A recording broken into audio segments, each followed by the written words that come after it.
প্রিয় বন্ধুরা, আমি সুমনা আরেকটি নতুন কাজ আপনাদের সামনে উপস্থাপন করলাম। এটি এক প্রকার ওয়াল পেন্টিং।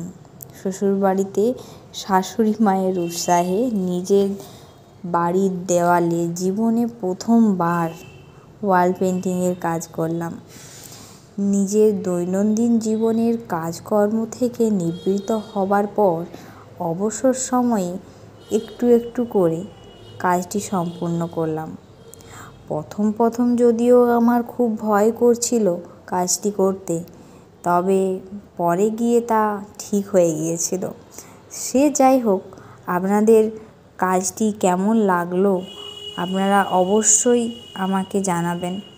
আর আমার এই ভিডিওটি আপনাদের দেখার জন্য অসংখ্য ধন্যবাদ।